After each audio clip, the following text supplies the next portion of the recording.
All right. I'm just going to let more people trickle in, but we're going to get started here. So welcome everyone to the February Building to Net Zero Community of Practice. I'm really excited for our speakers today. And today we're going to start with Sue from ICLEI, and she's going to talk a little bit about our database we've been working on over the last few months. And this will be the first appearance for anyone to see it, so we're excited to kind of release it here today at this webinar. Take it away, Sue. Great. Hi, everyone. I've been away for a while, and I've got to say, it is really nice to see you all. I'm really happy to be back. So before we get started with the session today, I just wanted to take a couple minutes to give a sneak peek on something that our team has been working on, and that's the BNZ database. So I'm going to share my screen. All right, and I hope everyone can see that okay. So this is a publicly available resource hub to support local governments by compiling Canadian examples and guides related to different types of initiatives that you might be considering. So we created this database because we've heard that locally relevant examples are really important, but beyond larger cities, sometimes it can just be hard to find out what others are doing. So the database brings those examples together in one place in pretty easy to follow tables. So the goal is to save you time, but also hopefully to give you ideas not just about what's theoretically possible, but what's actually happening in places similar to yours. So what you're seeing on the screen, the database is organized into 9 different categories of types of initiatives. So, for example, benchmarking, reporting, and disclosure programs, initiatives towards diversity, equity, and inclusion, education and training. We also have incentives for new and existing buildings and different types of standards or guidelines. And each category then has its own table. So when you go to those tables, you'll find the different types of examples and guides. And we've aimed to keep this practical and usable, so it's something hopefully that staff can draw from if you're developing plans, bylaws, or programs. And lastly, one thing that we're hoping makes the database a bit unique is that it's designed to be a living document. So we're actively welcoming new initiatives. So if your municipality has a program or a bylaw or approach that isn't represented in the database, just click this Make a Suggestion button here, and it will bring you to just a quick form so you can tell us about it. We'll do a bit of research and then we can add it to the database. So I'm going to share the link to the database with you in the chat, and we're going to be following up after today's session too with a quick poll. If you do get a chance to look through the database, and we're hoping that you do, we'd really, really appreciate it if you could let us know what you think through that poll. And of course, if you have any questions, feel free to reach out to myself or Nathan about it. So thanks very much, and I'll hand it back to you, Nathan. Yeah, thanks a lot, Sue. Yeah, it's a really exciting resources that we're happy to release. Um, and now getting into our topic today. And so thinking a lot about multi-solving is what I've been thinking about recently. And kind of in the current political environment and in our country right now, focusing just on solving climate change is really not enough when we're looking at projects. We need to look at projects that are multidisciplinary and outcomes to solve multiple issues. And to achieve this goal, the goal of this group, Building to Net Zero, um, I've been thinking about it. We must understand that there's many other groups with competing priorities and also lots of groups with different but aligned priorities. And so I looked up a few of the top priorities for Canadians right now, and Canada-US relations was really top of mind. Affordability and the cost of living is something that everybody's dealing with. The economy and jobs, especially for young people, has been a really real issue, as well as the housing crisis. And climate change and the environment are still really important issues for the public, but some of these are higher priorities now. And so when thinking about creating policy, creating new projects and new goals, wanting to think about, how do we solve the problem of climate change, but also look at some of the other top priorities for Canadians. And so right now, municipalities in Canada are building a lot more homes, and it's been a big priority. And this is only effective if the houses we build are built quickly, built affordably, create local jobs, and fit into the character of local neighborhoods. And so these are all goals that can complement climate resilience and net zero, but only if we're conscious of aligning those initiatives where those goals enhance each other rather than compete with each other. And so this is a great time to introduce the Housing Design Catalogue, a federal initiative delivered by the Canada Mortgage and Housing Corporation, CMHC. And so this design catalogue's goals are to make building more affordable, reduce building timelines, and make homes more efficient, among many others.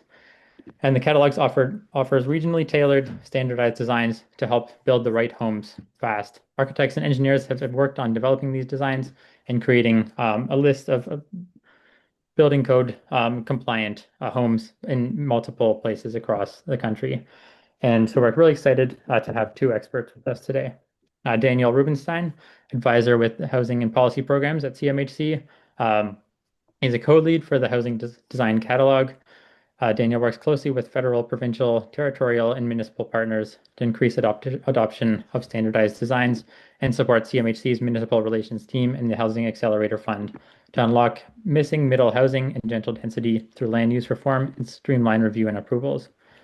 And also, we're happy to introduce Marty Beck, who's a Czech national with nearly 20 years of professional experience in urban planning in Canada. Marty holds a degree in community design from Dalhousie's School of Planning and Architecture. He spent 16 years with the City of Calgary, where he worked on a wide range of planning and leadership roles, which include supporting the Calgary Planning Commission Development Appeal Board, City Council, and Calgary's Climate and Energy team. He returned to Nova Scotia in 2024 and now serves as a planner with the town of Yarmouth, where his goal is to simplify planning approvals and facilitate redevelopment. So let's have a warm welcome for them and take it away, Daniel. Thanks very much, Nathan, and good to be with you today. Really appreciate the invite from Ickley to share the catalog with all of you. A few faces I know on the group today. I'm going to present today in English. You'll have the translation as well. Et on va partager les diapositives en français avec Ickley après la réunion. Donc, feel free to answer questions in your language of choice. Let me dig in here. My colleague's going to advance the slides here. Some nice images and renders from our catalog. So what is the catalog? This is a nationally developed collection of 50 standardized home designs. We've really focused here on opportunities for infill development. So we're looking at gentle density opportunities, adding more housing options in our existing neighborhoods, through accessory suites, through fourplexes, sixplexes, rows, and towns. Really want this to be a practical tool for homeowners looking at this type of development, as well as builders, developers, and also our municipal partners who are really making efforts across the country to increase supply, including in this missing middle and gentle density space.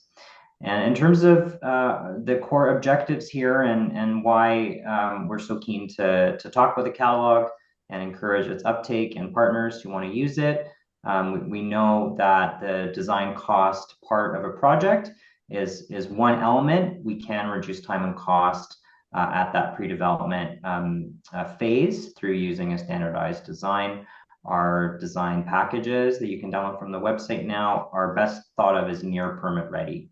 So they've been designed without a specific site in mind, but we've taken it as far as we can to provide a really solid starting point for end users. And those are free to download and use from our website. And of course, we're in that de-risking business for infill, like I mentioned. That's the core objective here. And I'll speak a little bit about our accessible and energy efficiency principles a little bit later in the presentation. So in a snapshot, we have 50 designs on the market right now. Really best to think of this as 7 distinct regional chapters. So we commissioned an RFP with 7 regions. Here we have a few bundled regions, the Atlantic together, our territories, and Saskatchewan, Manitoba. Each of these regions have their own primary architect, engineering, code consultants, sub-consultants. Now, there was some national coordination, but really these are regional catalogs for each region. And we've been taking into account differences in building code, zoning, lot size as well. So I'll get into that a little bit, but 50 designs, really 7 regions, focused on the typologies I mentioned, and I'll speak to each of these design principles here that we have on the right as part of the presentation. So a little bit of our history at CMHC and the federal government in the standardized design space. This was really a post-war effort. We had what was called the Small Home Guide, Small Housing Guide, for decades, where you could use a standardized product. These were single-family homes at the time, and we see the impact of this type of offering communities across the country. I actually live in a post-war Victory home, 1.5-story home. Just kind of fun to see that today and work on our new product. But this is in all parts of the country. The post-war catalogs that existed over the decades are present in neighborhoods from coast to coast to coast. And per the final date there, it has been many decades since the federal government and CMHC undertook this effort. So today's catalog is, here are the typologies we're focused on. Unlike the previous edition that focused on a single family design, our single detached design, we're looking at accessory dwelling units. So these are detached structures on an existing lot. You may think of them as garden suites, laneway suites, coach houses, detached secondary suites. In Ontario, the regulation is called an additional residential unit, ARU. Lots of different terms for that, but we're talking about a detached extra structure on an existing lot.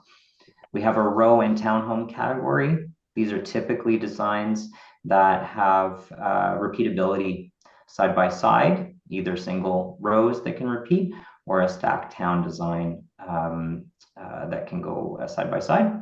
We do have a few duplexes and triplexes sprinkled through the catalog in a couple of regions for specific cases, but by and large, the row and town is the form that you'll see.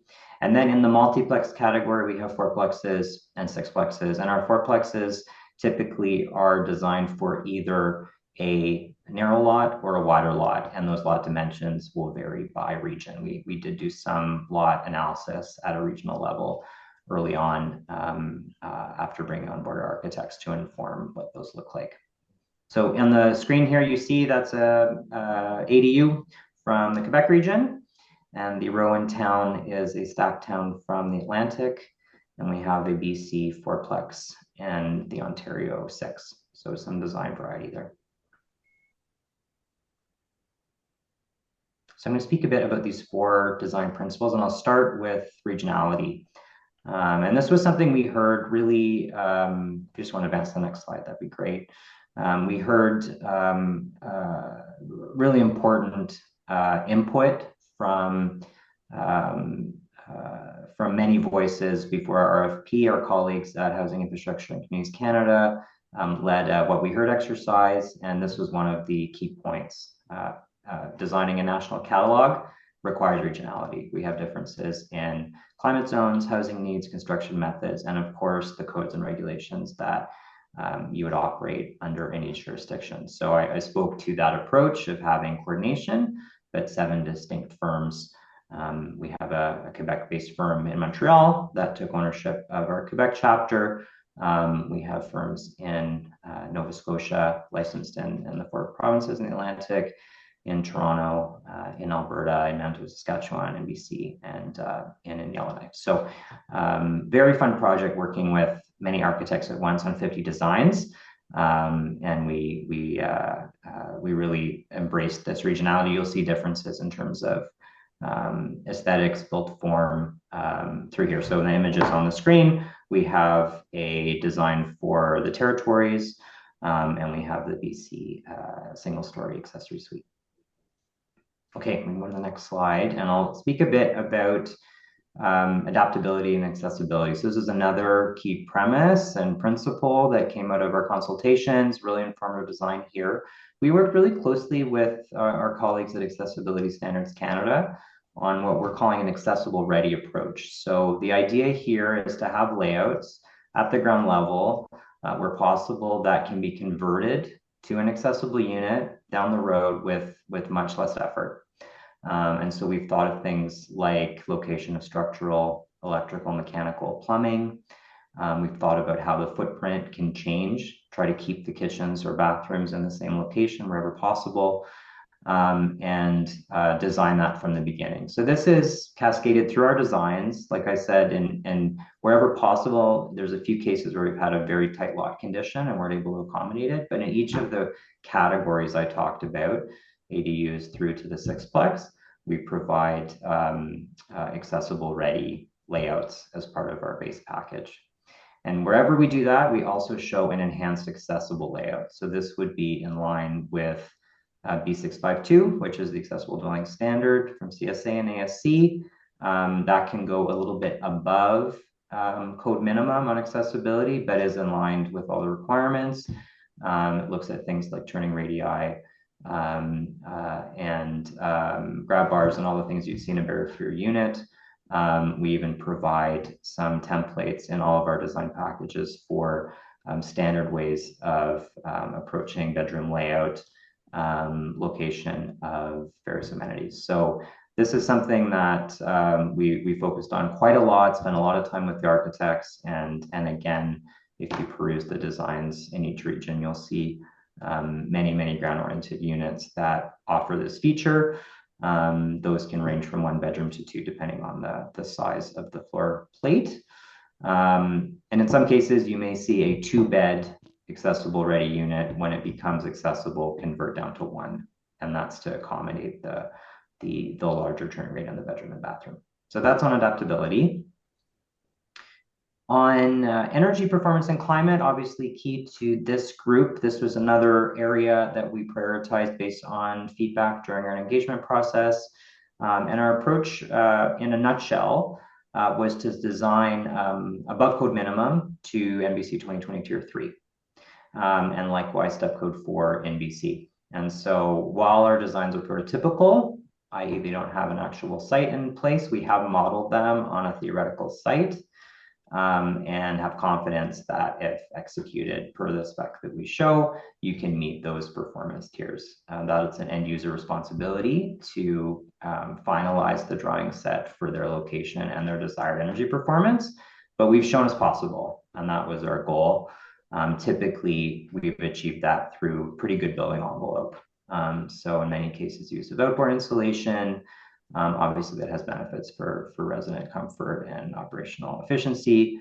Focus as well on life cycle analysis. So we provide tools and a building performance report. If you haven't had a chance to go to the website, download a technical package. That's the place where you'll get the building performance report for the design, which I'm going to show a sample in a second.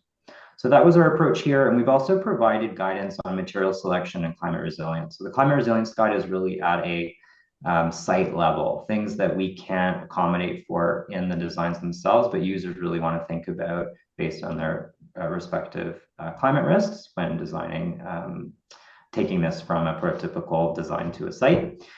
And on the material side, really focused on durability, embodied carbon, and performance and cost. So that's our approach on energy performance and climate. Happy to answer more questions about that, which I'm sure you'll have after our presentations.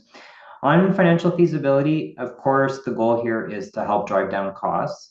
Anytime you need to or use a new product, there's a familiarity that comes with that. So we've provided costing ranges. These were prepared with the support of a quantity surveyor in each region, using one major reference market. So we have Toronto for the Ontario cost estimates, for example, and we show a high and low. These are all hard costs. So we haven't factored in any site costs, which we don't have visibility to.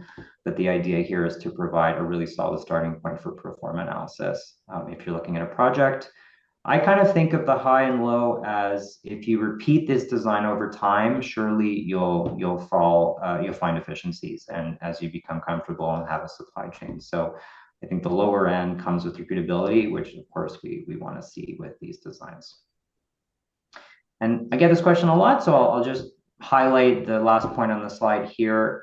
These are stick-built designs. That was the remit we had in our RFP for mass applicability. We do see lots of potential for the market to adapt and use offsite construction methods, whether that's volumetric modular for the ADUs or panelization, prefabricated components. For sure, use of engineered trusses, bathroom pods, that kind of thing, have tried to be consistent within regions with some of those elements. So that's something we're really interested to see how the market picks that up. But from a starting point, these are stick-built drawings, and we hope to see some innovation there as well. Okay, let's very quickly here. So if you were following the project last year, we released the renderings and floor plans for the 50 designs in March. That's what you see here on the slide. And if we go ahead one more, in October, we had an announcement with our minister in Kitchener.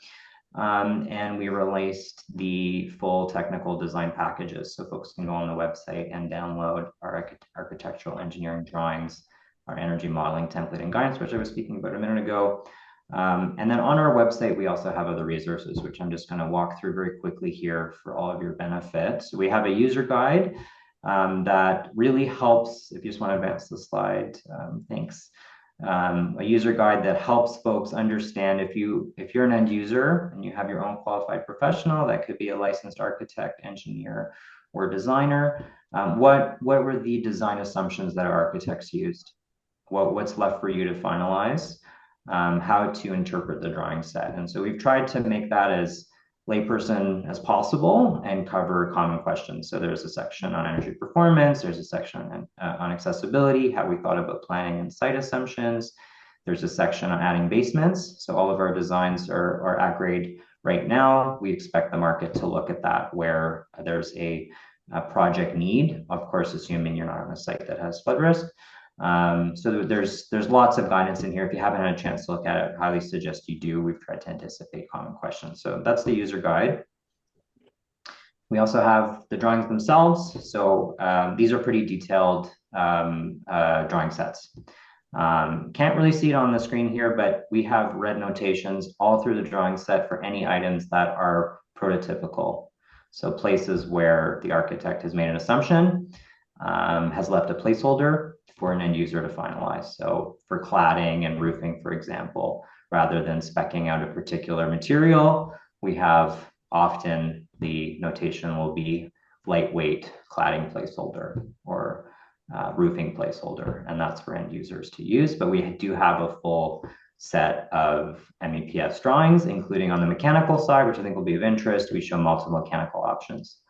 So in regions that are in the process of electrifying, we have a gas-based design, a hybrid, and a full electric mechanical solution. And users can pick from that and work with their QP to have an actual mechanical set for submission. Everything we have in here is prototypical, but we've tried to provide that range of options.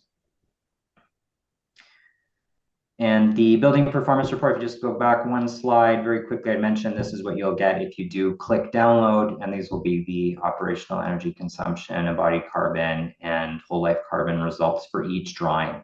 So right now you do need to go and download the package to access these reports, but I'm sure that'll be of interest for folks on the call. And our climate resilience guide, like I talked about, this is really for the site level.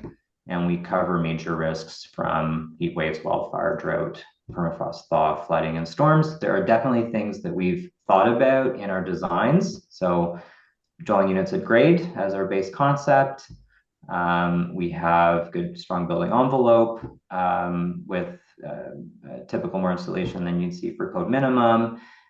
In the designs for the territories, we show a multi-point foundation, which should be appropriate for permafrost conditions. So there's some aspects that we've covered, a lot more in here about site condition.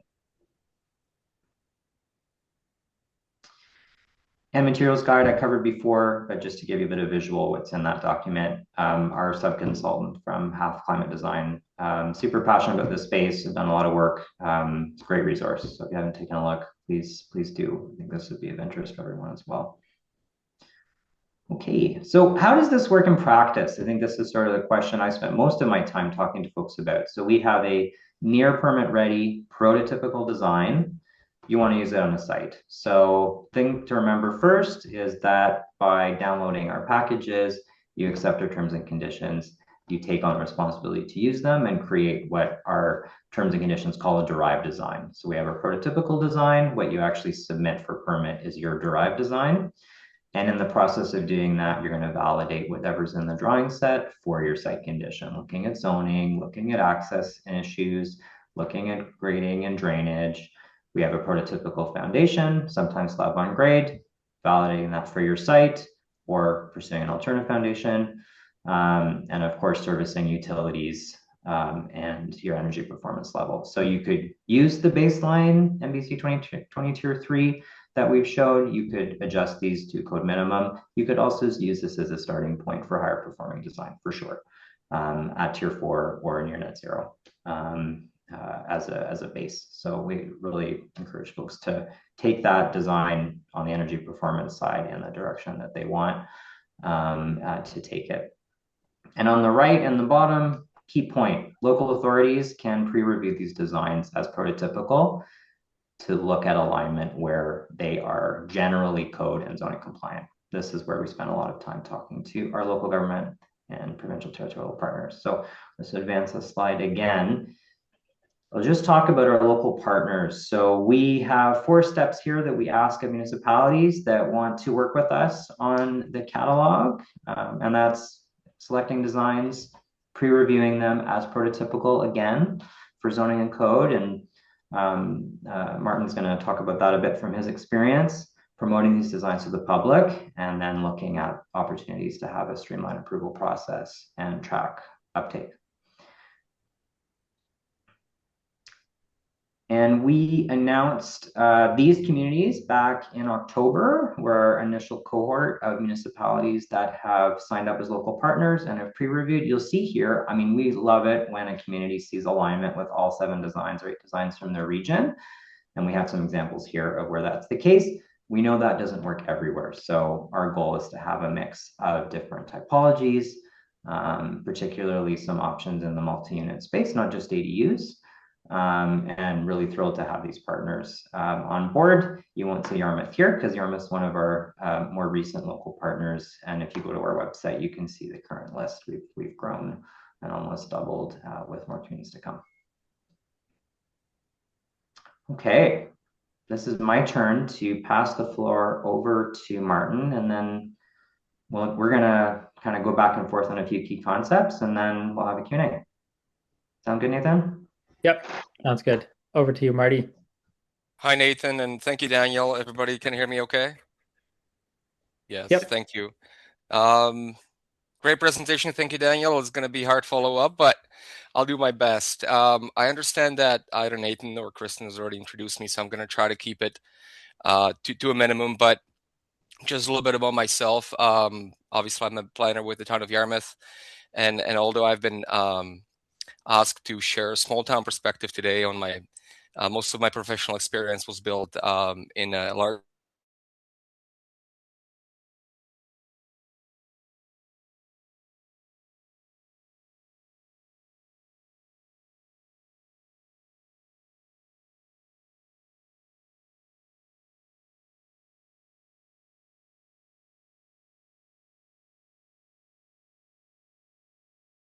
lessons in a small community of fewer than what are we 7,000 people here in Yarmouth.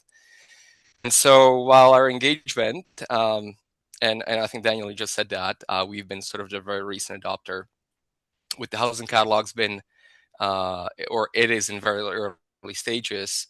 I'd like to share how we as a small town and small municipality see it functioning as a practical capacity building and climate strategy tool. Would you like me to share my screen, or are you going to do that, Nathan? Yeah, you go ahead and share it, Marty. All right. Share. All right, that should be better. All right. So a little bit about our community. We're a historical coastal town.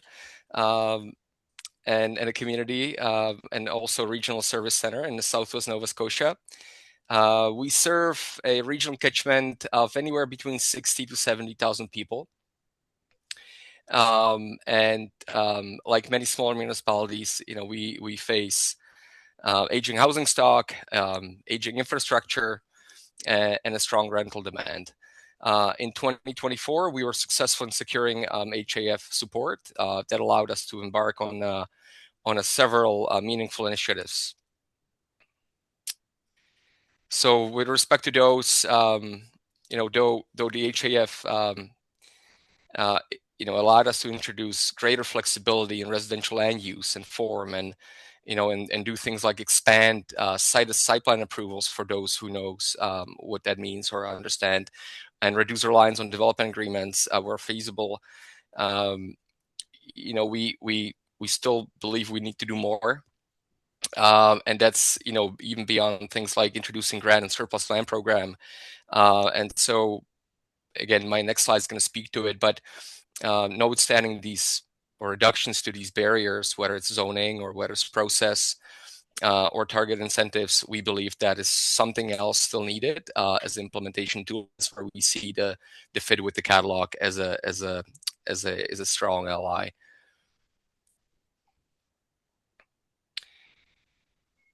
So this slide try to communicate that while not all projects, we still have many projects that do stall. The submission quality is inconsistent. The structural and energy details are often incomplete or missing altogether. Access to architects and drafting services is extremely limited in our market. And so the quote there below, I recently overheard a discussion at our permit counter with one of our building officials and one of our clients, where just tell me how thick you're going to build it, and I'll do it. I'll build it. That's not really trying to make fun of anything, but it really captures our reality of a small place like Yarmouth really well, where the challenge really isn't resistance, it's a capacity, it's experience, it's a resource availability. Now, showing this slide, I want to be very, very clear with everyone that this is not meant to criticize local builders. Many projects here are designed by capable tradespeople or small operators who may not have access to architects or energy consultants. And so often what we receive is a mix of what you see here. The low left corner, I think it's a proposal for a secondary suite. The top one on the left side, it's a 3-unit multi. The floor plans on the right side, those are proposals to reuse existing spaces with multi-unit for multi-unit purposes. And so again, it's what we often get is a drawing set or just a drawing that's incomplete. It lacks structural details. It doesn't address clearly or at all building code. And I'm not even starting to talk about energy requirements and performance requirements. And so all this back and forth that usually follows submissions like these increases cost, delays, there's results in delays and creates frustration on all sides. So this is really where we see the housing catalog, where it may become a powerful tool for us and likely similar jurisdictions to us. It, as Daniel explained very well, it provides professionally prepared baseline drawings, a code compliant starting point, and energy efficient layouts. It may also offset soft costs, and I'm saying may because again, the near permit ready is something that needs to be taken very seriously, because it is a near permit ready. It's not ready, and somebody still needs to take that and apply that to local context, site, servicing requirements, and so forth. So, that's why I'm saying it may help offset the soft costs, not necessarily saying it removes them altogether. So with the cost, obviously there's a friction on the or reduction of friction on the file reviews, and ultimately, we see the catalog of becoming something like a capacity multiplier. I'm not sure if how many of you are working or familiar with small places like Yarmouth, but we don't have a large internal technical team. Our private development industry is not deep. In some may say non-existent, and so we believe a tool like the catalog will or can make a significant difference. We see it as a resource that it can improve submission quality, normalize better envelope standards, and raise energy awareness. And in Nova Scotia in particular, where energy tier progression is slow or gradual, it allows us to potentially lead and demonstrate the countless benefits of high performance projects or benefits associated with high performance projects, rather than wait for provincial regulation to catch up and raise the bar. Now, for us, leading isn't just theoretical. I wanted to sort of demonstrate that we're not just about theory and what ifs and what coulds. This project that I'm sharing on the screen doesn't or hasn't really benefited from neither the HAF work we've done or the catalog. It is something we hope to replicate, and hopefully with the help of the catalog and our updated zoning or development approval tools. But this 24-unit passive house level infill is being constructed on former town-owned lands. Whether it's solar installed on day one, modular construction, net zero energy, zero on-site parking, those are some of the aspects featured in this project. In terms of some of the changes we have made with the benefit and the support of HAF work under the previous process, something like this would have taken about 12 months plus, including a trip to our planning committee, public input, eventually council.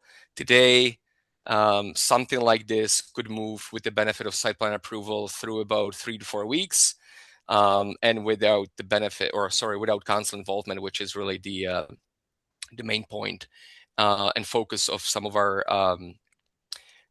reforms on zoning and then process. I spoke a little bit where we, with the help of the HAF work, we have introduced a surplus lands for housing program, and while being actually successful, where we have seen some traction, we are now in a spot where we're seriously exploring integrating the catalog formally into that program. Now, the reason being, many of our lots are, ideally sized for gentle density, and forms that are featured in the catalog. And so aligning our surplus lands program with a catalog may allow us to do a number of things, whether it's influencing the quality of the product, its performance, and delivery. That all to be said, that zoning reforms and incentive programs can make a difference. But again, we believe that a tool like this can expand on what is possible. So in closing, as Daniel and I explained, for us as a community in Yarmouth, it's early to measure any results, but the alignment of the tool with our needs is obvious, strong, and clear. And so while we think that zoning reform enables gentle density, no doubt about that, we really hope that the catalog can improve delivery. And moreover, really for us, implementation tool like this may determine whether a climate-aligned project actually gets built or it doesn't, or whether a climate-aligned project gets built on a consistent basis. So with that, thank you. This really concludes whatever I wanted to share, and I'm happy to answer any questions. Back to you, Nathan. Yeah, thanks a lot, Marty. Thanks a lot, Dan. Really great presentations. So next, we're going to jump into a little bit of a fireside chat between Marty and Dan. And then when they're ready, they'll kind of take some questions from the audience. So feel free to post any questions in the chat now. And then we'll get into unmuting and looking at your questions in a minute. Perfect. Thanks, Nathan. I'll start, Marty, and ask you a question. A couple of them, actually, which is, how did you find the process of making the call on being a local partner? Was it an easy one? What kind of things did you have to think about internally? Any advice for others that are thinking about taking that leap? In short, relatively easy. And I would say that size of our municipality enabled that. It's easy to in a place like Yarmouth, it's easy to make an idea from a concept and move it into reality. Working with Calgary or other places like Toronto or Vancouver, sort of the bureaucracy and commitment to things like these may be more difficult. But for us, really, the steps were a handful where the critical piece was really getting some comfort with our building officials, Daniela, where really explaining what it is that we want in the pre-approval phase, if you wish, where we're not asking them to support or approve anything today. It's just making sure that they understand what some of the packages we decided to support include, and that they understand what those packages include. And so when and if these applications come in with the benefit of the catalog designs, there's a general understanding of what's there, how to work with it, and any potential pitfalls with respect to code. The initial feedback from an official is more or less what I just sort of shared with the rest of you. Is there's simply nothing that, or we don't see that often, or if at all, the level of professionalism and then sort of the completeness of the package. So for them, simply saying yes, anytime anybody would use this, we're essentially 2 steps ahead or 3 steps ahead of a normal process with a typical applicant, with a typical submission, some of which I might have shared. Yeah, that's great. I mean, it really resonates for the conversations I have, and I know colleagues from CMHC that are on the line that engage with our municipal partners. Those are the key takeaways I'd share with others on the call. If you're interested in having this conversation, if you're starting it from, the climate team or from planning, just involve your building code folks right at the get-go. It is so much better to have this as a coordinated conversation. As opposed to, I know sometimes municipal corporations can be a little siloed. Sometimes it's super collaborative. This is one of those projects. Talk with building team right off the get-go, and we're available for anyone that is struggling with the idea of a pre-reviewed design that's prototypical, as opposed to something that you can just go to permit and submit. There's lots of reasons why there's a step to take. We're always there to help be part of that conversation, explain it, because it is a bit of a different thing working with a standardized design. The other piece, Daniel, we talked about was obviously our engineering branch, and that sort of relates to, one thing is to get it approved. The other thing is actually get it built and serviced, right? So Yep. Whether it's secondary suite or whether it's a principal units, those discussions were, again, relatively quick. Again, not asking for any favors or any sort of special treatment, just some sort of a clarity on expectations with the engineering group, and ensuring that, when these applications hopefully do start coming in, there's some understanding of what their role is and how it's going to be communicated. Yeah, that's great. My other question for you was going to be on the higher performance pathway, because I know you've spent a lot of time in that space. And I mentioned in my presentation, this can be a really helpful launching pad if you want to go up the tiers or pursue near net zero. What do you see in terms of that potential use case for catalog designs? I'm not expecting people using the catalog as a sort of as a base, and then seeing how they can evolve their performance from there. I think they would be, given the market and the sort of the limitations for of margins around here in our market, I think they would be, or we would be glad anyway, if simply the out of the box package was constructed and built as is. If somebody's willing to take it and sort of add to the performance, whether it's on the mechanical side of things, whether it's on the envelope side of things, or whether it's a on-site generation, right? We would never hold anybody back. And again, the example I share with you demonstrates that people are able to do that even in our market. But being a realist that I am, and whether it's in Calgary or here, I would be surprised to see people taking the examples in catalog and upgrading them to a higher performance potential than what the package does already. At least that's my perspective, Daniel. I think that's a realistic take for your market for sure. And I'll just share it for everyone on the call, because I know there will be folks really interested in that angle.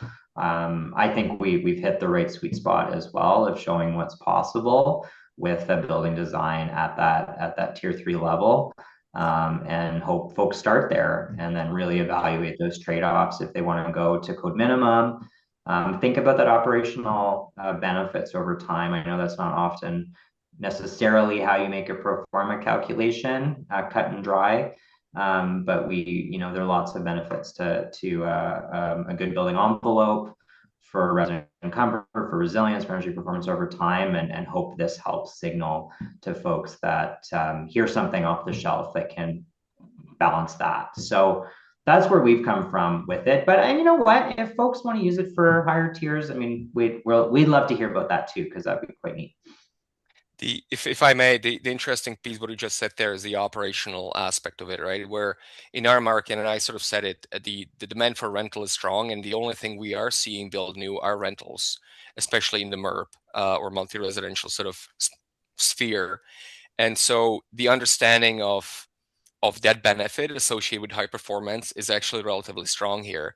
And so, and we've been seeing that in whether in projects that haven't happened yet or are in under construction, we're actually successful there, where people are realizing that is one thing to build it, the other thing is to actually rent it or make the unit rentable, because the cost of living does make a difference. Awesome. I know we could keep going back and forth. We had a great pre-chat, so but we'll pass it over to you, Nathan.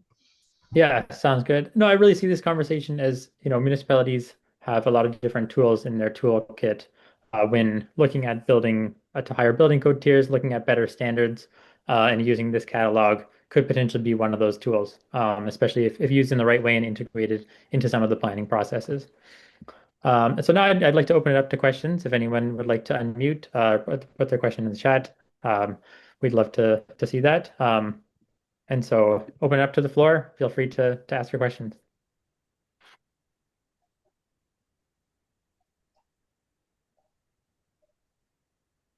Yeah, I see a question in the chat here. Is the catalog considered complete, or are there any plans to add additional designs? Yeah, great question. We are in the process of releasing a couple more, so I can share what those will be. And this is based on feedback that we received from municipalities and the market since we did our March release last year. So we are adding a garage suite detached accessory suite for the territories. And we're adding a two-story fourplex for the Atlantic region, and a two-story fourplex for the Saskatchewan-Manitoba region.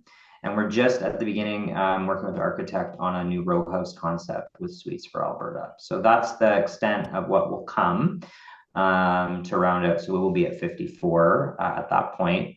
And I should also mention we're going to be releasing an additional resource guide in each region looking at site plan design examples. So this will really help users say, you're working on fourplex 1 in your given region. What kind of lot dimensions would facilitate that? What would that look like in a no parking situation near transit versus having a lot with a lane access versus a driveway plus rear parking, and just some illustrative examples about how to take that next step, and some high level considerations that users will have to think about in terms of site planning. So that'll come in the next couple of months as well. Great. Yeah, glad to hear it's like a updating and ongoing process that you're kind of working through some of the best designs over time. And you mentioned feedback from municipalities. So is that something you regularly take? And how do you kind of want, say, some of the municipalities on this call to kind of reach out to you and offer something that might work in their jurisdiction?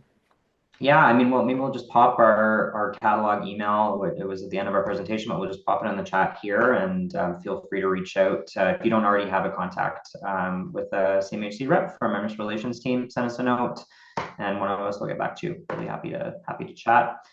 Likewise about adoption, or if you have an idea of how we can increase awareness in your regional community, we're really keen to chat with anybody. Okay, we got some more questions coming in. Was there a consideration for on-site energy generation, for example, solar? Do all the designs in all or some regions enable an easy renewable installation? In some of the regions where the grid is carbon intensive, this can make a huge difference on the GHG performance. Yeah, so the short answer is it's possible this would be one of those end user modifications that you could take on with your design professional. My recollection, although I don't have all the designs in front of me right now on this webinar, is that the Quebec architects did factor in that possibility of on-site solar in their design set. But if I'm wrong about that, my apologies. But in essence, this would be one of those things for sure. Users could factor that in with your QP. One of the challenges for us, we don't have a sense of orientation of the site. So this did create some limitations into how we could factor that in the core design. Yeah, good point. Another question here around wanting to confirm that the expectation is not that the home or property owners take these drawings and submit them for permits, but rather they need a qualified designer to finalize and take responsibility of the design prior to submitting. And does the qualified designer specifically require an architect or an engineer, or would a BCIN designer be permitted for Ontario? So the way our terms and conditions are written is a really excellent question, is that users, when they download our full technical drawings, take on responsibility for confirming that when they do a permit set, they're following all applicable law in their jurisdiction. So that means a lot of different things. If you're talking about the Ontario context, for sure, going down a BCN pathway would be viable. Absolutely. A BCN may need to work with a structural engineer to validate foundation or for certain elements, but that's a nice option in the Ontario context for sure. Definitely aware at early stages of BCINs exploring that with some clients. So yeah, that's definitely possible. Yeah, thanks a lot, Dan. No, great questions, everyone. Keep them coming. Chat's still open if you have any more. I guess I have one of my own for Marty in the meantime. Let's say I worked at a municipality, either small or large size, and I kind of saw this presentation today and thought this would be a good thing for my municipality to explore. Maybe not to go and implement this right away, but kind of want to explore, say, who are the right people to talk to? Do you kind of go more to council, or do you kind of work with some of the different officials in different departments? And what stage do you reach out to CMHC, and kind of what did that process look like for you? I would say again, the size of our or my current employer makes a difference, right? Where it's relatively simple.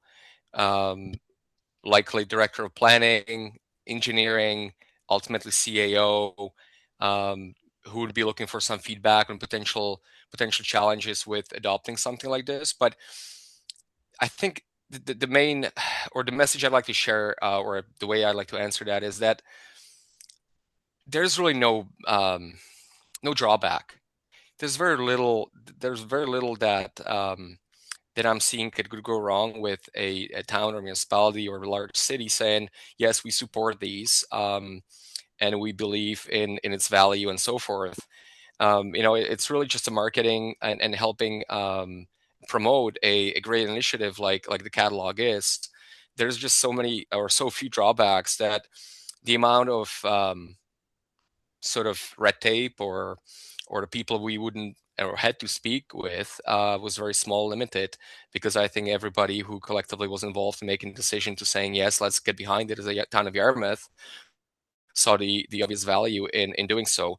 I'm not sure if that really answers the question, Nathan, but I think it's important perspective that there's no obvious drawback, at least for somebody like Yarmouth.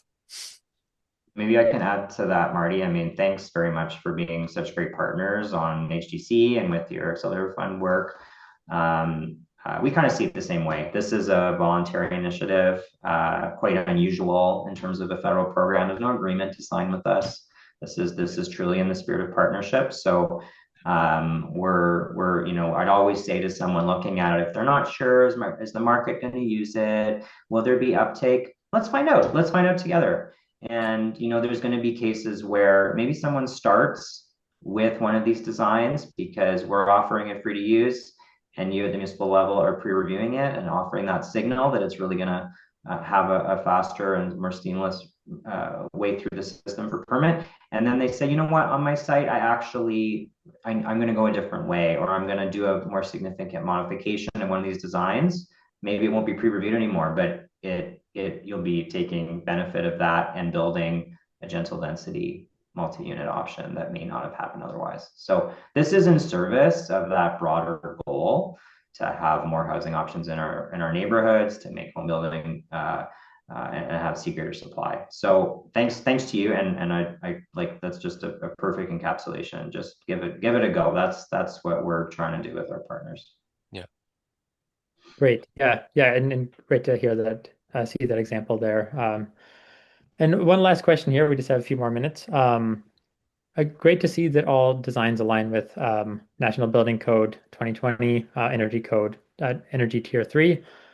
Is there any work to identify alignment with the greenhouse gas performance levels in the National Energy Code for Buildings 2025? I assume this is a reference to the NBC 2025 model code that came out and not NECB, which would be part 3 buildings. But if that's the question, the answer is early days on how provinces and territories will adopt NBC 2025. So we stuck with NBC 2020. That's the baseline everyone was working with. And we'll be monitoring that for sure. I'm just going to pop in the chat just on the previous question. If any of you are from municipality looking at examples on how your peers have pursued a local partnership, check out this specific page on our website for local governments, and there's a list of our partners with their own municipal pages like Marty's. You're welcome to crib from there and use as helpful. All right, we did get one more question. I think we have some time here, so let's just go for it. Could you clarify how the Housing Design Catalog is intended to complement or differ from the National Master Specification in supporting housing projects? You know what? I'm going to admit to not having an answer to that question, but I will take it back and follow up with Nathan after. Okay, great. And yeah, thanks a lot, Dan. Thanks a lot, Marty. We really appreciate having you on. Hopefully everyone got a lot of value out of this. And we're going to be back here at the last Thursday of March with another great presentation. I'm looking forward to seeing you all then. Yeah, thanks a lot for attending and see you soon.